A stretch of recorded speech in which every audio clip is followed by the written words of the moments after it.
Hiya, people. Grumpy guy here. Okay. Yeah, people call me grumpy,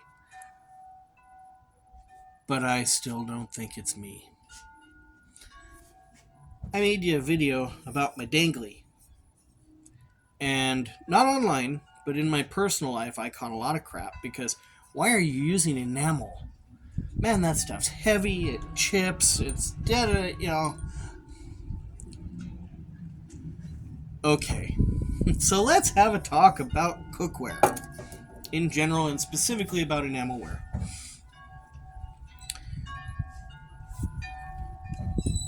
I own stainless steel cookware in my home, and it's multi-layered, and it's got aluminum and copper plates and everything, and it cooks great. And I use a great big steel, heavy, coarse Brillo pad to break everything off of it. Man, those things just take some abuse, and they cook awesome.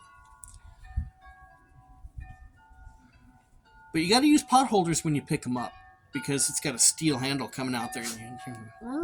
You know, love them. My buddy lives a couple miles away. He loves cast iron. Loves it. I can't stand this stuff because you have to care for it. You have to, you have to season it. You have to make sure and wash it with hot water and this little scraper thing, and occasionally you have to salt it. And, if you don't do all this stuff just right, it rusts. I don't want it to bother. I'd rather just take a big heavy steel Brillo pan and I'm good. But that doesn't mean that cast iron's bad cookware. It's excellent cookware if you know how to use it, and if you know how to maintain it and care for it. And then people have big copper pots. Well, I don't want to clean all that copper. Now, I do own some copper because I also make candy, and there's nothing better for making candy than a nice copper pot. So, I do own a couple of those, and I do deal with it on the occasion when I go to make candy. I have to clean my pot first because it's always corroded by the time I get back around to making candy, which is mostly just around the holidays. So, but again, it requires maintenance. And in camping, you basically have titanium, aluminum, stainless steel, enamelware, and some plastic, and then some weird collapsible rubber stuff. That's basically your cookware. Well, titanium is obviously the absolute lightest. Aluminum comes slightly behind that. Stainless steel probably being the most durable. And then you have the enamelware, which has close to similar durability and slightly different properties. And then the plastic and rubber, we can pretty much all agree, unless it's specific for a purpose, it's pretty much junk. There's a reason when you go to the fast food place, they don't give you a stainless steel spoon. They give you a plastic one. Is what it is. That said, these guys talk about, oh, why do you want the enamelware? It's heavy, and it chips, and, if you pick it up, it's burn your hands, and, okay, well, yeah. Well, if I pick up my stainless steel pot, it burns my hands, too. I generally use a bandana if I'm going to pick this up straight out of a fire. Just like you would use a pot holder at home. Titanium? You're right. It generally won't burn your hand, but it will burn your food exactly where that flame is, because the flame comes through, the heat comes through, immediately where it's at, it does not spread out or disperse at all, and therefore it's really easy to burn your food. You got to really be moving it constantly not to. Way too much work for me. I watch pot never boils, and I don't want to sit there and watch it until it boils as I'm stirring it constantly. It's not my thing. But stainless steel is very, very, very good for boiling water as far as I'm concerned. Aluminum, I think, is a really good hybrid. Unfortunately, when I was a kid, aluminum was the best thing ever. They've since found out it causes Alzheimer's disease and things like this, and or at least it's questionable, and so probably not the best thing anymore. It's kind of unfortunate. It was a nice balance. It was light and it dispersed the heat well, and took some abuse, but a little bit of prevention goes a long way.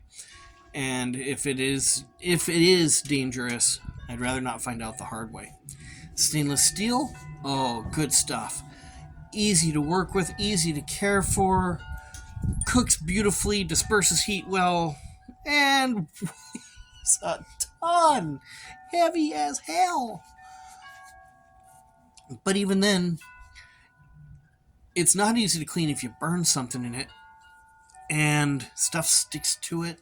And, it's sometimes hard to clean that way, especially with our camping stuff is smaller in size, so it's harder to get your hand in.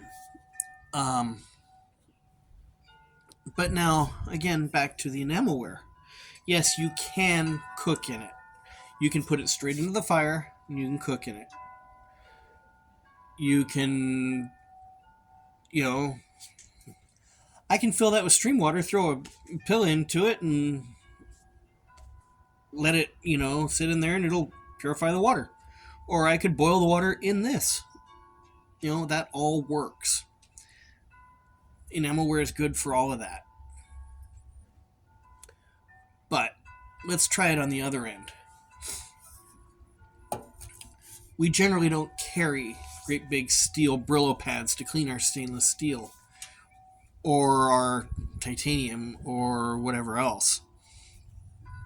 And if food gets burnt onto it, we're kind of screwed. You gotta scrape it off with a spork or something. And wow. That's glass. It's easy to clean stuff off of glass. And stuff doesn't really burn on enamelware as badly as it does with stainless steel, and especially not as badly with titanium.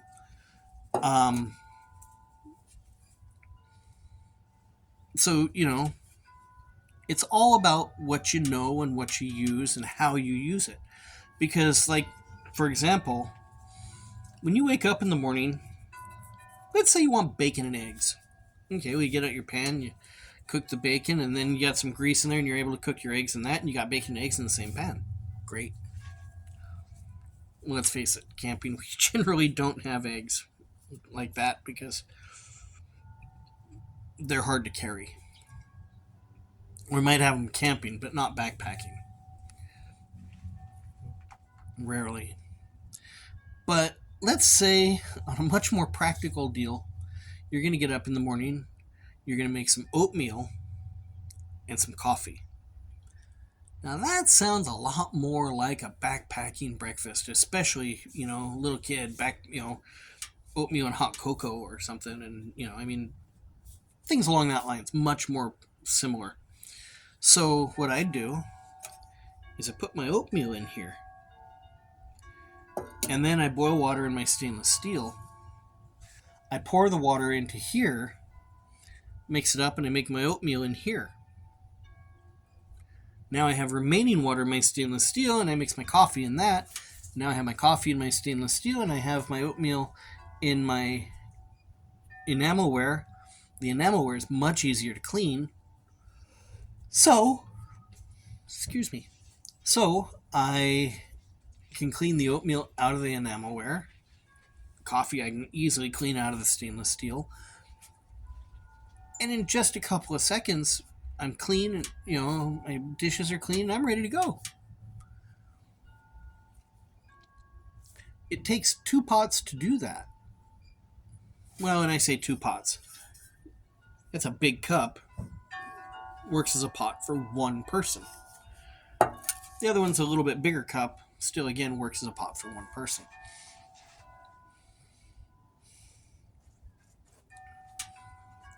You can have your pot be out of whatever you want. It can be out of titanium, aluminum, stainless steel, cast iron, enamelware, plastic, whatever. It's up to you. But don't sit and bag on somebody else's gear because you don't know how to use it. Come on, people. Now, and I'm going to be clear again. I caught some flack in my personal life about it. Nobody online. Online's been very supportive. But there's a reason why enamelware is still here. It's not just because it looks pretty sitting up on the shelf in a country kitchen. It's because it's useful. And I will say the older stuff is better than the newer stuff. I won't get too political on that, but let's just say there's a country making a whole lot of it, kind of poor quality, and they put a thin coating on. I don't care if they say it's single, triple, 30, whatever coats. A thin coat is a thin coat. I don't care how many coats you put on to attain it. The older stuff tends to last longer because they put a heavier coat on it in the first place. And this one's over 30 years old now. And again, yeah, it's got some dings, you know. I done beat it up pretty good. But I've had it a long time. Somebody was talking about they couldn't drink because it would dribble. Bloop, bloop, bloop. Really? Don't blame the cup if you don't know how to get a drink. Really? That has nothing to do with the cup. Unless it's a specially made trick cup. It has nothing to do with the cup. It has to do with the operator error. I don't get it. I don't understand why people under 30 can't figure out that some of the old stuff is still really, really good.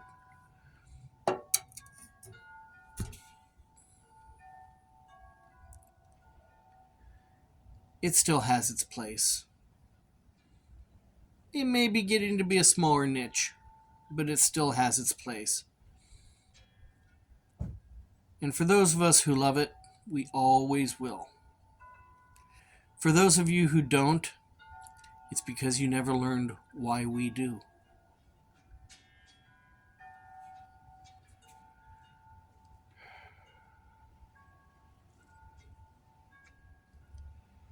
I don't know what to tell you beyond that.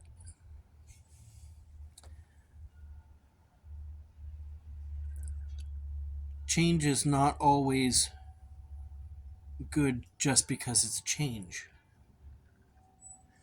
And at the same point, the old way is not always the best way just because it's the old way.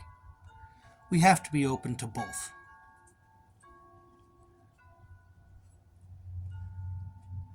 I don't own any titanium stuff anymore. I did. I just didn't like it. That's a personal choice, but I did try it. I do still own enamelware. I think I still have some aluminum around here somewhere. Personally, I prefer stainless most places, most times. Everything has its time, everything has its place. Don't own any cast iron either. But I'll never tell my friend he can't cook with it because, well,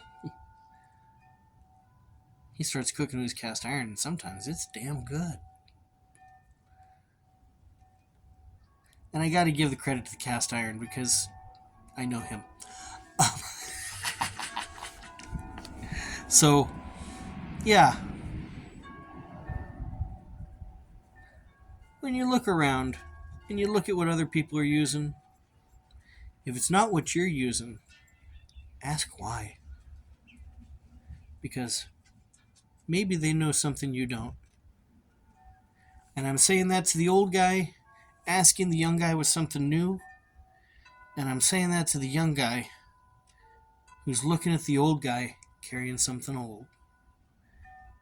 Because you both have something to learn.